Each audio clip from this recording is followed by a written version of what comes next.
Okay, 121 will help you, will hold you in good stead for 122. So I'm just going to do 121. The same principle, but that will give you good revision for 122. Right, so Index produces and sells a single product, the India, and one India should use um, 5 kilograms of raw material, so we know what it should use. We're just applying the same principles. This was set many years ago when the index, when the index was 90. So we have a material index of 90. So it's just a standard that we can use and change. And the material had a standard cost of 7. So this is just giving us a chance to revise these standards. And those revisions are uncontrollable, nothing to do with us. So when we calculate the change in those movements, they are, so £7, they are uncontrollable, and the index was 100. Okay, it's important to know. So during July, the index's standard material price, so we changed this first, was revised due to the price rising to 110. So the index goes from 100, the index goes from 100 to 110. So first of all, that means that the price increases. So let's just deal with the price index first. So during July, you bought in 50 um, you bought in 50,250 kilograms, right? So in terms of, well, that's what you did. So I can look at usage later, but I'm simply saying, well, on the 50,250 kilograms, what is I'm looking for the variances in terms of price variances. That's the point. So key point here is that let's revise that first. So ordinarily, under normal circumstances, I would have paid £7. I'll write that here. Normally, I would have paid £7 times 50,250. I am now revising that to 7 times 110 over 100, right? Because that's the movement, that's the factor movement in my um, in my index. My price index has changed from 100 to 110. So this is my new price. So I know now, therefore, that up here I have a new price. So let's calculate that. 7 times 110 divided by 100 is £7.70. I'm going to do that and put that here. So I have £7.70. You're now saying, oh, the price has changed to £7.70. Right. So my uncontrollable variance, what has nothing to do with you, is this difference here of 70p. 70p times the 50,250 kilograms, if you like, that we bought in. So 0.7 times 50,250, which is 35,000. Oops, sorry. Let me just do that right. 0.7. Yeah, that was 35. I just times 50,200. 0.7. 0.7 times 50,250, which is 35,175, right? That's 35,175. Okay, no problem. Then we now have what is controllable. So the question says that let me just also complete this times 50,250. So just again, like I say, it's really just up to us to see how we build this. So I'll do the first one. 7 times 50,250 is 35,750. I could do this as totals. Plus 35,175 is, this is equal to 386,925. So you have this situation here where you have an adverse, this is an adverse variance. So it goes from 7 to £7.70. So, and you have nothing to do with this. So this is your revised standard in effect. Now the question says that you actually bought this for 360,000. I mean, we could find out how much you actually paid for that. 360,000 over 50,250. So 360,000 divided by 50,250, you actually paid £7 and 7.16. Not that it matters. The point here is that now we can really assess how well you did. So you actually went out there and you got a saving.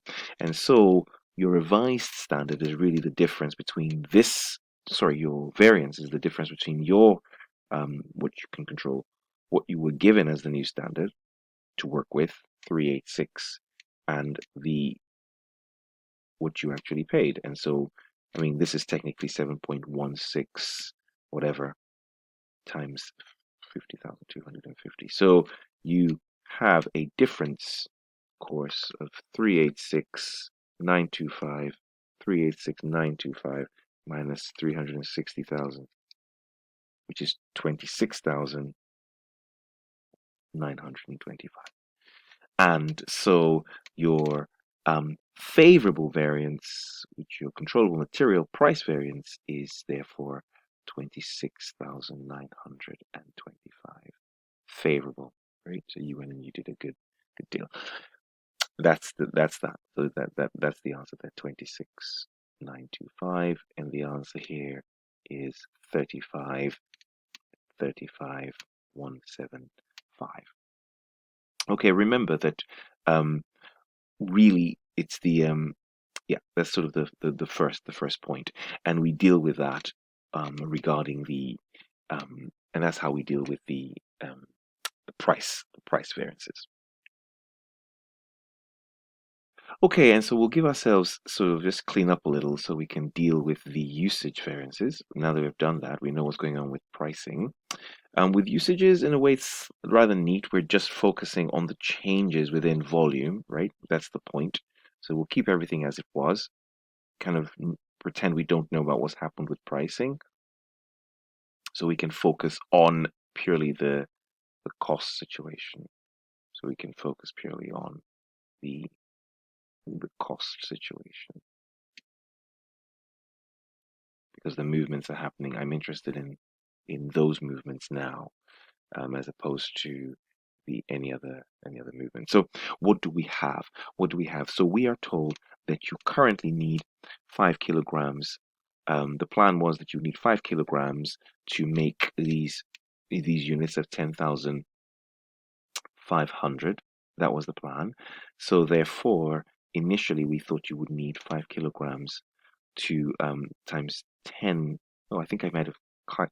No, I haven't. Sorry, times 10,500. So 5 times 10,500, 5 times 10,000 is equal to 52,500. So let me just give myself some space here. So I'll just change this and just put this here, 52,500. So we thought you would need 52. You should need 52,500 kilograms. What you actually used in the end was that you used 50,000. You used 50,250. So it says here direct materials. That's what you purchased and used, but we were expecting you, based on our earlier information here, one should use 5 kilograms, and therefore to make these number of units, we're expecting you to do this. So technically, we can see a potential sort of variance here, of course, of this the difference between this and this. But we will have a situation. When I say we have a situation, there was a tweak, and at this point, if you remember, the index for when you set this was 90 in terms of usage. During the price was and the standard usage was revised as the quantity had risen to 108. Oh my goodness! So actually, we were expecting a scenario here where we were expecting you to use 90. So technically, that 5 kilograms is on the index of 90. So they're now telling you, listen, actually, the index has risen to 108. So therefore, we're expecting you to use 5 over 90 times 108 is in effect what we're really saying, right? Because this is an index. It's an index. It's like an increase. So the increase of 90, so the index has gone from 90 to 108, and so the number of kilograms you use should increase in that proportion, right? So that's 5 divided by 90 times 108. So 5 divided by 90 times 108 is 6. So the argument here is that this is equal to 6 kilograms. That instead of using um, 5 kilograms, you should be using 6 kilograms. So my new revised, just changing my pen color, usage is 6 kilograms. So 6 kilograms times 10,500 units. 6 kilograms times 10,500 units is equal to 63,000. Interesting. So the revised standard has gone from 52,500 to 63,000 kilograms. So first of all, we have this sort of adverse variance. The fact is that you should be using more, and that's an adverse variance, and this is 63,000. I just haven't got any space here, 63,000. So therefore, that variance, that uncontrollable variance, is just the difference between the two, between the 63,000 and 52,500. So that's 63,000 minus 52,500, of course, times 7. So that's the uncontrollable bit. 63,000 minus 52,500 times 7, and that gives us 73,500. 73,000. The uncontrollable bit, 73,500. So we now start from this point. This is where we start. So we ask the question, listen, you were supposed to use 63,000 kilograms. I mean, I still find it interesting that what you did use in the end was 50,250. So you were supposed to use 63,000. You used 50,250. So you went all the way down from here, all the way to here. So you actually did, so this is an adverse, of course. This is adverse, of course. This is this adverse. You now saved, if you like, 63,000 minus 50,250 times 7. And that 63,000 minus 50,250 times 7 is 89,250 favorable. So what we're observing here is that we expected you to use 52,500. We now, you see, because, yeah, so what we now have is that we're saying that you used more. We revised the standard expecting you to use more, and that's an adverse variance. But you've actually come back and, you know, used much, much less than we thought you should be using. And that's really the point here. So what am I saying? Every time you revise your standard, that revision process, it might be a natural process actually. This is, you didn't really revise it. The price went up, but you actually, so technically where you should have, ordinarily we would only have given you this if we hadn't discussed that revision. We would only have credited you for just this change, possibly here, of this change, really. But it's not enough. You actually did much better because the price went up, yet you were able to use fewer kilograms. That's, you're able to bring it down from 63 to 50,250. Cool, great stuff. So doing this hopefully will help you for question 100. Will help you definitely for 122.